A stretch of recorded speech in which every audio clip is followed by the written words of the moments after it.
Yeah, baby. This is the Punk Monk Z show, baby. It's all about chess.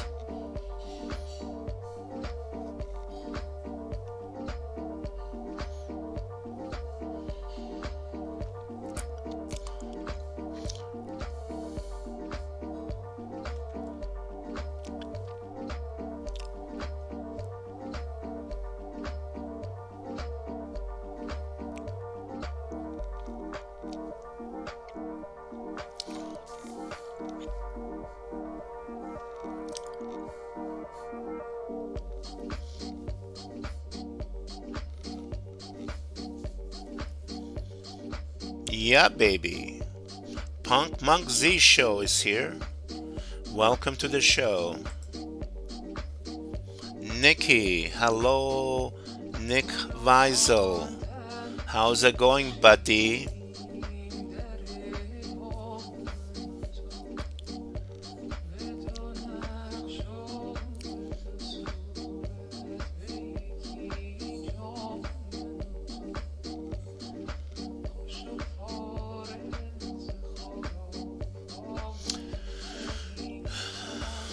Today's show, we're looking at a master game.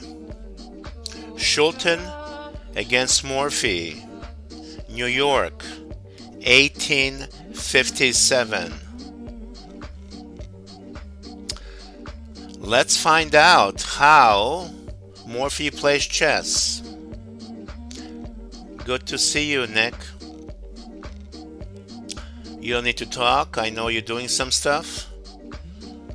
Just listen in and sneak a look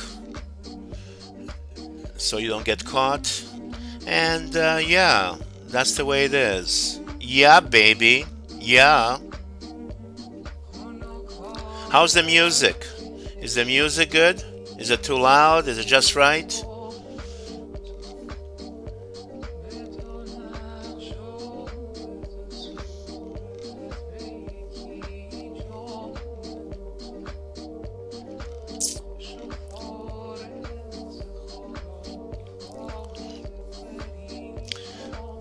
So I have completed four four patterns. Four patterns. So you can check the work. Pattern 1, pattern 2, 3 and 4. You can find the videos on Twitch. And if you cannot find them there, you can find them on YouTube. YouTube, Punk Monk Z, baby. That's where you're gonna find them. If it's not here, it's there.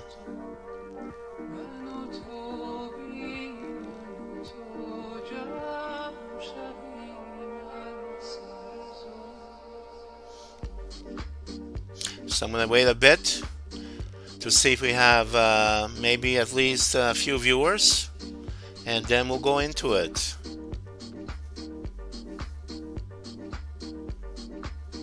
Yeah, baby. Yeah.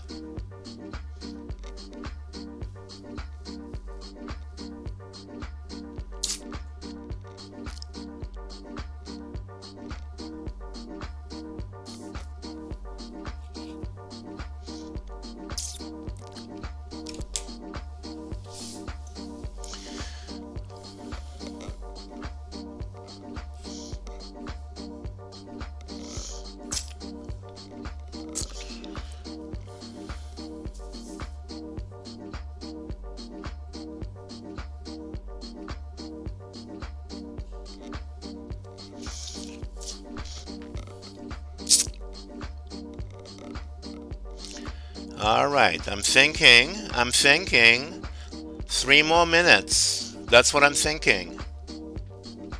And then I'll start.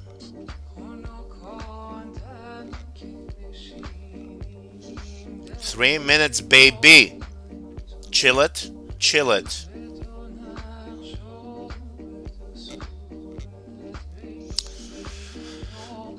So, what can we say about Paul Morphy?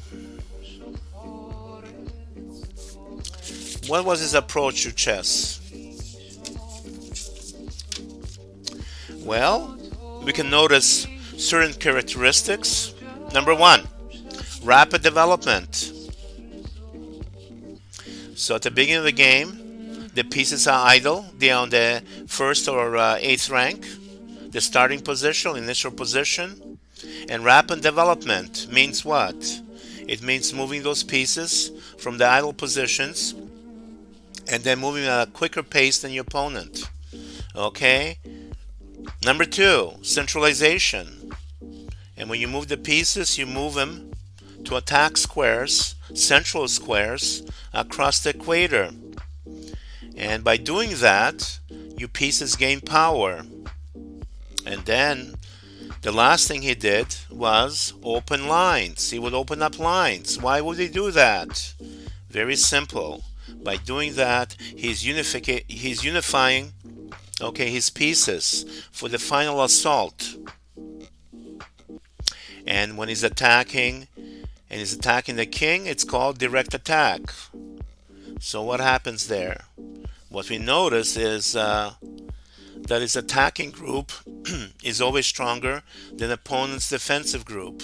So there's always a mismatch. And then in this game, we're going to take a look how he increases the attacking power when he plays for direct attack. And then, of course, last but not least, he uses power moves. CCT, baby. Checks, captures, and threats. And what is a check? A check is attack on the king, baby. And what is a capture? Yum yum, you take something. And T is for what? Threats. And in this example, threats are going to be defined as playing a check in two moves. So you make a move, and your next turn will be a check. Yeah, baby. So this will be our outline today. And yeah. So let's go into the game. Let's have some fun. And let's see. Let's just see if we can leave the show with something with us. Maybe we can learn something. And if we do, voila, baby. All right. Here we go. Here we go, baby. I am Punk Monk Z, baby. Here I am, just for you. Paul Morphy, man.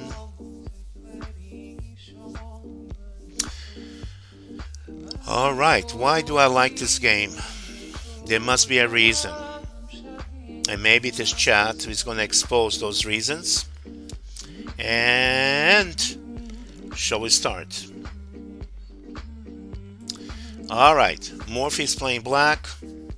Schulten plays e4. And Morphy, in his usual way, plays e5. He grabs the share of the center. And let's go, baby. And now, Schulten plays f4, which is a king's gambit. And that's the way they used to play chess there, baby, in the 1850s. King's gambits and Evans gambits and some kind of gambits. It was a gambit time, baby. Okay. All right. So, now, after f4, there are two basic ways to deal with this. Okay? Some say the best way to deal with a gambit is to accept it, and we can accept it by taking on f4. Or we can do d5 and offer a counter gambit. And yes, that's what Morphy did. He offered a counter gambit. Falkbeer counter gambit, baby. And the idea is, after the pawn takes, we're going to play e4, and we're going to jam the knight from going to f3. Okay? And maybe the pawn on e4 is going to help us in the future to open the e file for our rook. Yeah, baby. Now in this position, The modern way to play this is to take e takes f4. But that's another story. All right. And by the way, if f takes c5, can we do this? Can I make this move? No, I can't. Why is that? Maybe because yeah, in this position. Can we take f takes c5? Maybe not. And why? Checky wacky, baby. Who's your daddy? And after this, we can go yum yum, and we have a double attack. Yes? And this might be serious. It might be serious for somebody. So I don't think white wants this. So let's go back to the game, shall we? All right. So in this position, white goes yum yum, and black plays e4, baby. So what's going on? Knight to c3 is played, attacking e4. White develops a piece, and so does black. And black protects e4 and attacks across the equator. Yes, baby, you have to attack across the equator for your pieces to gain power. Attack across the equator, baby. Attack the central squares. And now, d3 is played, and attack on e4 continues. So white is striking e4 twice, and black is holding e4 only one time. Yes? All right. So what does Morphy play? Let's take a look.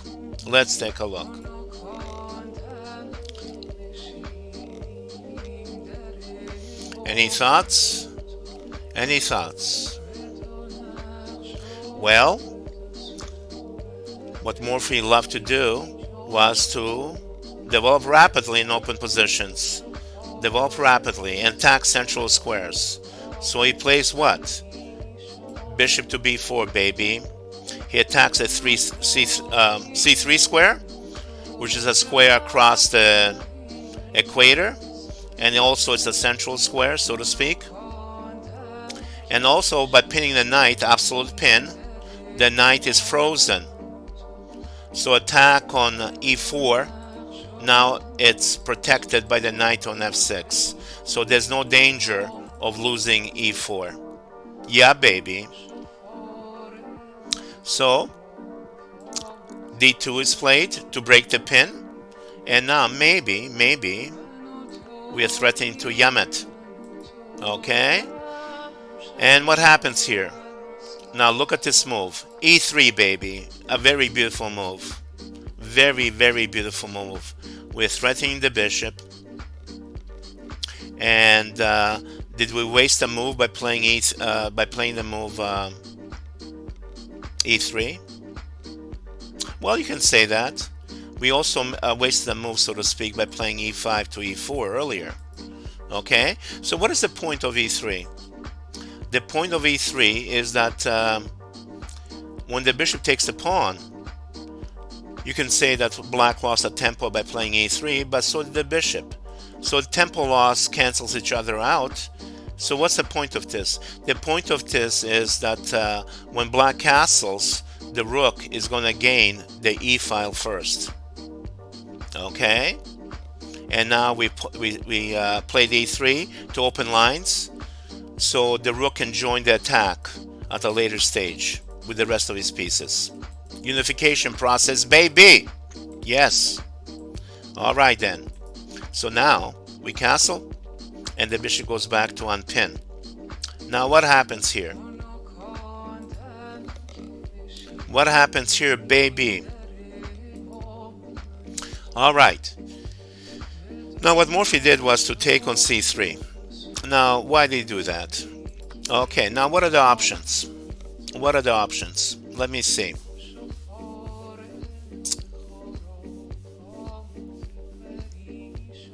I mean, if black plays rook to e8 first instead, then let's say we can block, and when we increase the pin, what can happen is that white can blockade or close up the e-file, and there'll be a bunch of exchanges, and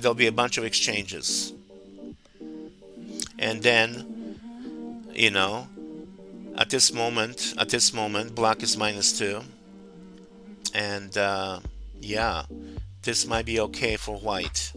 Okay, so to avoid this position,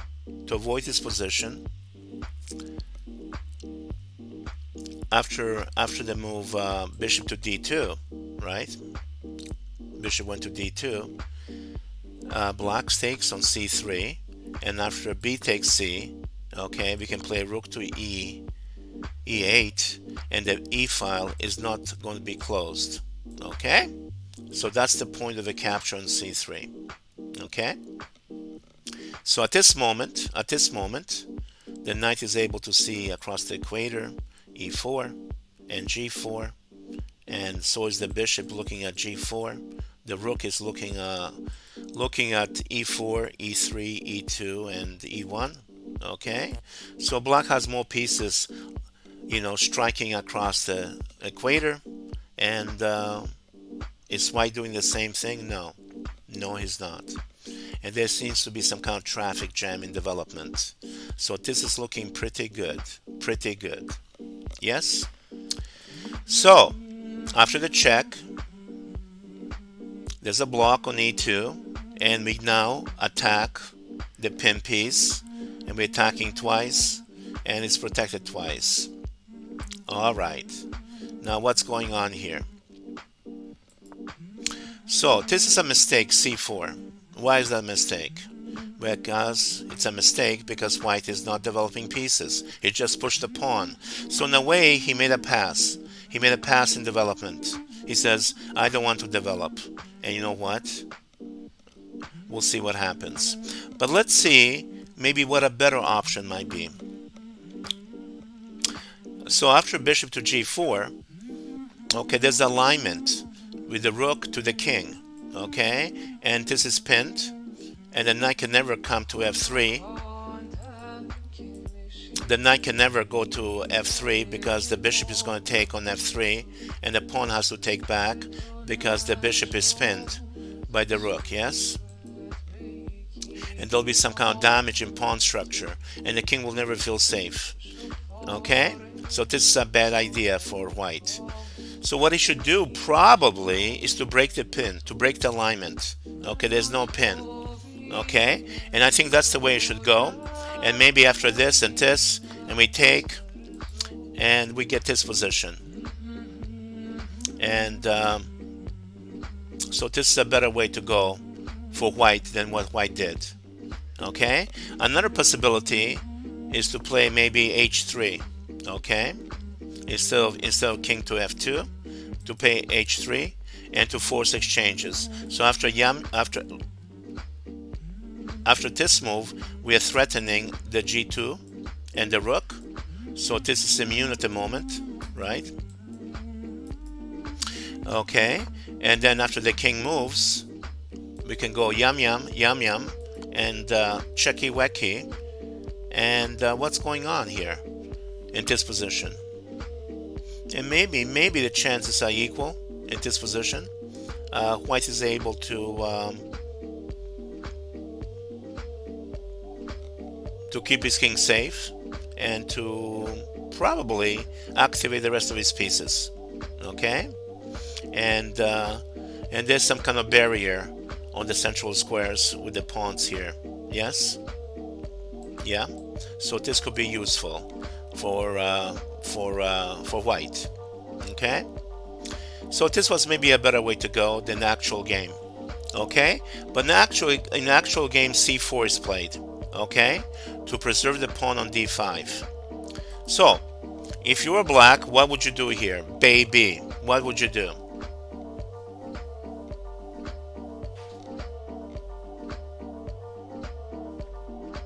Well, you can't do anything because all the central squares are controlled by white pawns.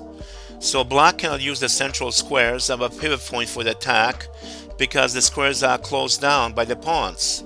So you need to kind of destroy the white pawn center. And the way you do it is by playing the move c6. And you're threatening to destroy white's pawn center. Okay? Now remember, when white played the move c4, he made a pass in development, And by playing this move here, D takes C6, he makes another pass. And what does black do? He develops, okay, he develops, not only develops, but it's active development. The knight can see across the equator. Okay, so black pieces are very, very nice. Very good, very strong. Okay, and black is looking good. He has development, he has king safety. Okay, I mean, how many pieces does black have that are active? Well, the two knights are active. Yes, the bishop is active, the rook is active, and even the queen is active. You can see across the equator, like the d4 square. So the total is what? 2, 2, and 1. That's 5 pieces. How many pieces are active for white? The number is 0, baby. Looks like 0. Okay? The only things that affect the center are the C pawn and the F pawn. But the pieces themselves lack any power because they do not attack across the equator, baby. So what's going on here? What's going on? What is going on here? So now the king breaks alignment and there's no pin by the rook, okay, on the E file. Okay, now this might look good, but after the exchange sack, we create a new alignment with the bishop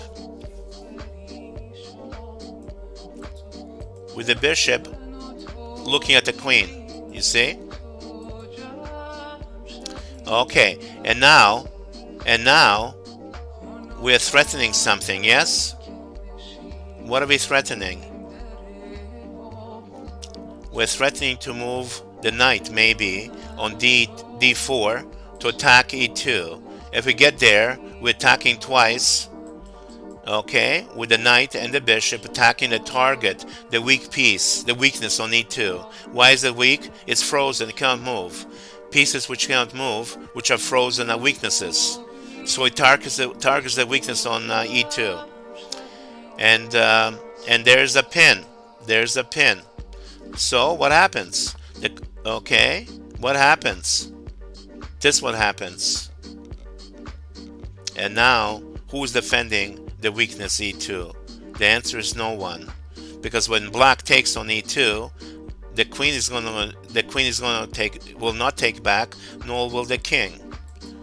All right, and we're threatening to do the fork, bishop fork. Yes. All right. So the queen moves out of the way, and then we go checky wecky, baby. All right. So we give up a rook for a bishop, and we pick up a knight. It's 2 for 1, baby. 2 for 1, good deal. And the king goes up, yeah? So the king has lost castling, and we have 2 pieces that have invaded white's territory. The knight and the bishop. They have invaded, baby. Invaders. Okay? And now they're grabbing maximum number of squares inside the white camp. All right? And now, what does black do? What he does, he accumulates force by playing knight to g4. And now we have a direct attack, and there are 3 pieces attacking the king. The 2 knights and the bishop. Yes? Now, what is white gonna do? If it goes to g1, and that's the game move, we'll take a look at that in a second. But let's take a look what will happen if the king went to g3. So take a look at this position. Take a look at this position and think about it. Yeah, baby.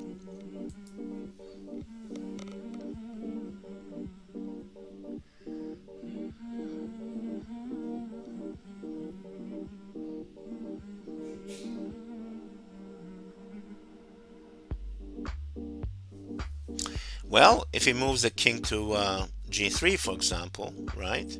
We can go checky wecky, baby. And we're attacking with 3 pieces.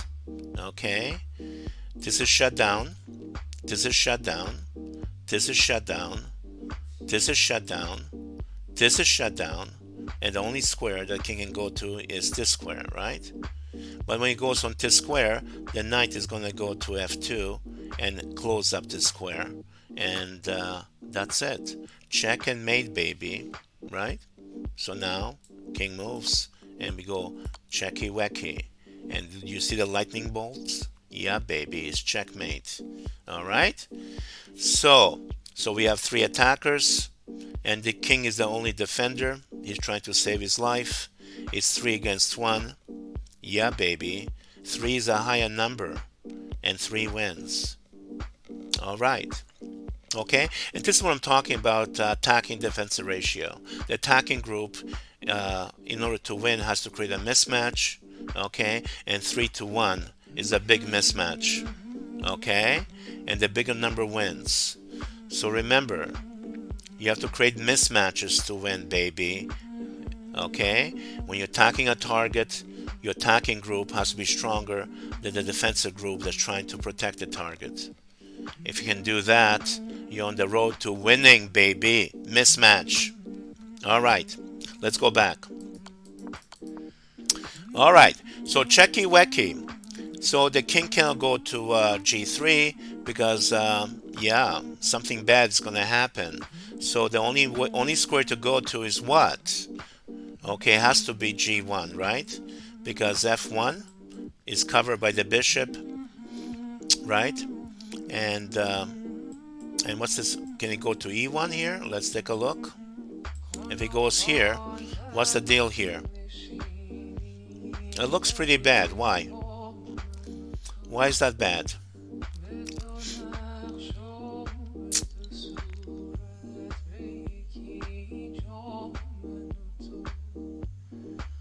Well, maybe we can play queen to, for example, if it goes here, okay, maybe we can continue attack with this move, okay, and then we have discovered checks, okay, and then if this falls, we'll have access to c2, and so bishop will have access to c2, and so will the knight, and the attack continues.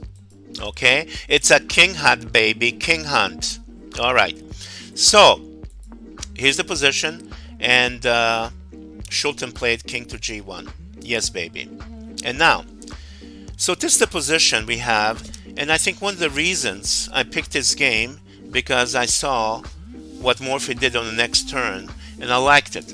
I liked it, and I liked it not because he was using a power move method, which I knew, but all of a sudden it occurred to me he was doing something else, or at least the next move serves another function, because not just a power move, a check, but something else happens. Okay, now who can tell me what the next move is? Who can tell me? And then I'll take it from there. Yeah, baby.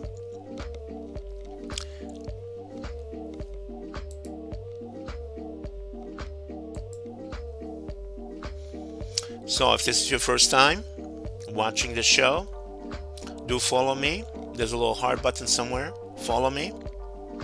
And if you like to support the channel, you like what you see in the chat window there, okay, it says send a message. There's a little triangle, a little pyramid. You can click on that and see where it leads. Yeah, baby. Yeah. All right.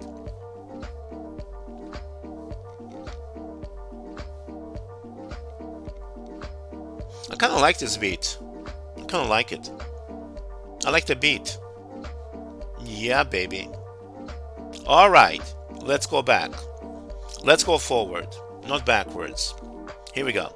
So what is the move that he played? Okay. So before I mention the move or show the move, let me make some observations. Okay. So at the moment, we have an attacking group of 3 pieces, yes? Okay. We have attacking group of 3 pieces. So to create a bigger mismatch, there are 2 ways to do this. We can add another piece to the attacking group, okay, and strengthen the attacking force, okay, or we can subtract something from the defensive group and also increase our mismatch. For example, Okay, let's say we're attacking with, okay, let's say we're attacking with 3 pieces, right? We're attacking with 3 pieces. And let's say he's defending with 2 pieces. So the ratio is what? 3 to 2, right? 3 to 2. All right. So 3 to 2 is a mismatch favoring 3, right? The attacking group. So one way is, again, okay, to add another piece to attacking group. If we do that, the ratio becomes 4 to 2, right? 4 to 2. Okay?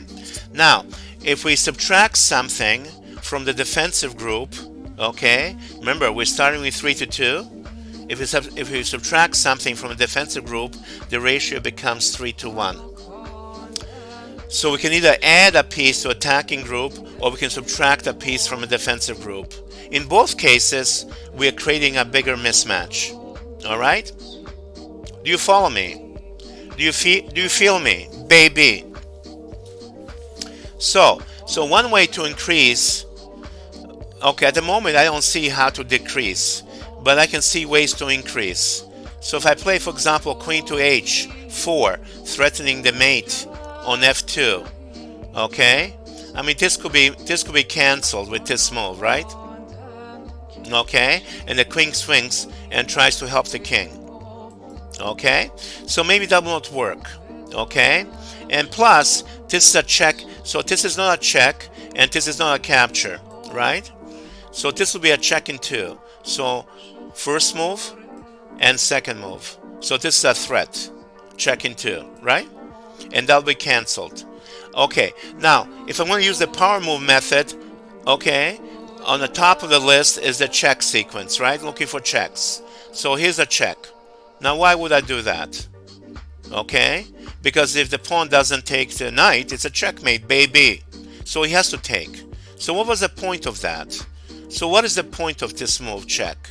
Okay, the point is that you're going to replace the knight with a stronger piece. Wow, with a stronger piece. So the ratio is still 3 to 3 as before, right? Let's go back. So in this position, attacking group is 3, okay? And the defense is just a king. So it's 3 to 1, right? So when we sack the knight, we're replacing the knight with a new piece, a stronger piece than a knight, a queen. And the ratio is still 3 to 1, but now the new group, okay, which includes the queen, is a stronger group than before. And when the king moves, we can continue the hunting sequence. Checky wacky, baby, who's your daddy? And when the king runs, checky wacky again. Now all these checky wackies are part of the power move method, yes? And when the king moves, where's the next checky wacky? Okay? Now, there's no more checks and there's no more captures. So now, what do we have left? Well, we have one thing left in the power move method. What is it? It's called a threat. And what is a threat in this situation? Is a check in 2. So we make a move. This is the move number 1. And move number 2 is checkmate. Yes? Right? Okay. And I think after this, I think Schulten resigned. I think. I'm not sure. Because there seems to be confusion in the literature, whether he continued a few moves more or whether he resigned here. So now, in this position, we're threatening mate on g4. So let's say if the queen cancels the threat, right? Now, what do? Okay, we continue with the check sequence, okay? How many checks do we have here? Well, this check is no check. Nobody thinks of this move because it's ridiculous. But we do have a check here, and we have a knight check here. Okay? All right. Now, which one do we pick? Which one do we pick, baby?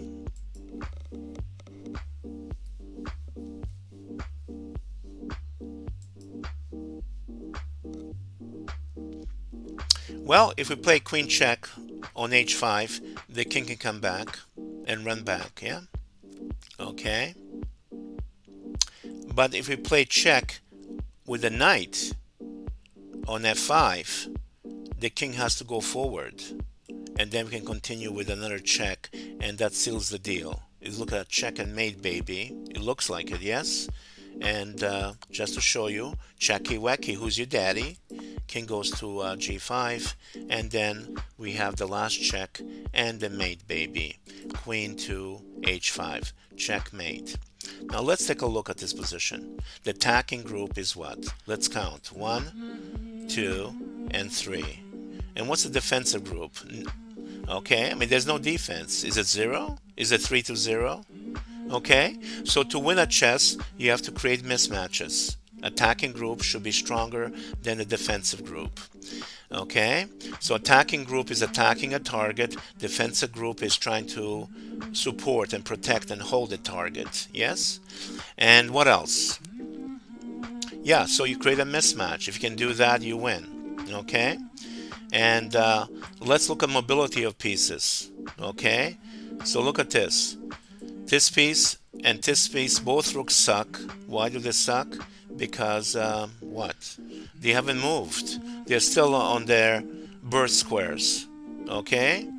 They haven't come into the world, man. They're not attacking squares across the center. They are not. They are sleepers. Okay? I mean, this has moved. Okay? The only square across the equator it can strike is this one. This is totally irrelevant. Okay? All the action is on this side. Okay? So the bishop is kind of half asleep. Maybe more than half. Okay? The rooks are completely asleep. Right? And the queen is running like a chicken with no head. Just running around. And it's totally impotent. It's not able to do anything. Okay? And the king, it just keeps running. Okay? And it eventually gets caught in a mating net like a fish.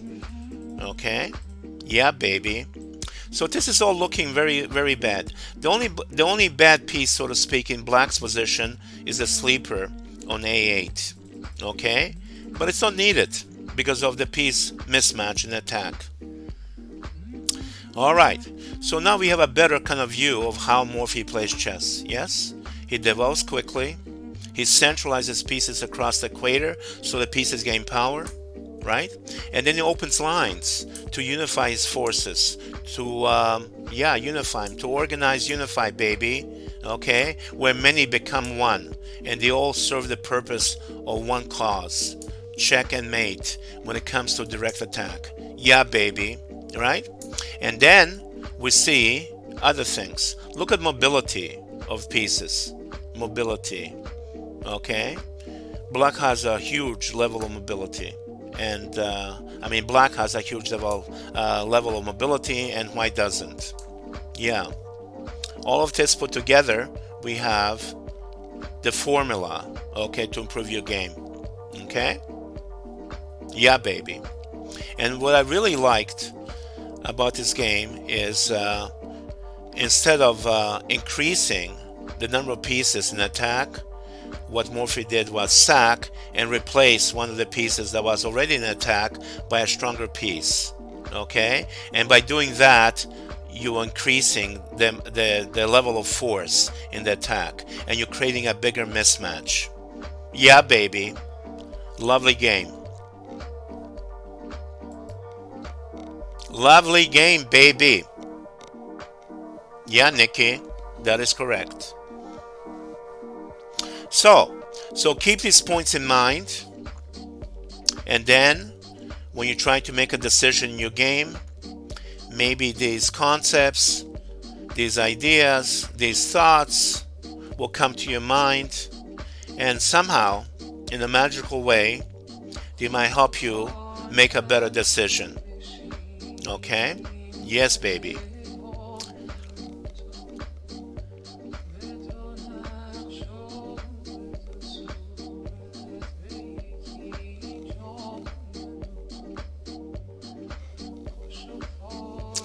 Well, Nikki, thank you for joining me. Thank you for joining me. And I'll see you later. Probably, but maybe not. Tuesday. Have a good day. and catch you later, alligator, in the elevator. Yeah, baby. Punk Monk Z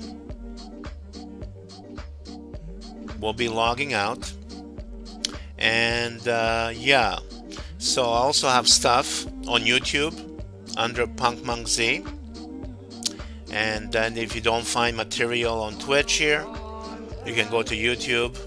It'll be saved there, and I will put instructional stuff on YouTube, and the chats and play probably I will not. But I'll see you guys later. Bye bye.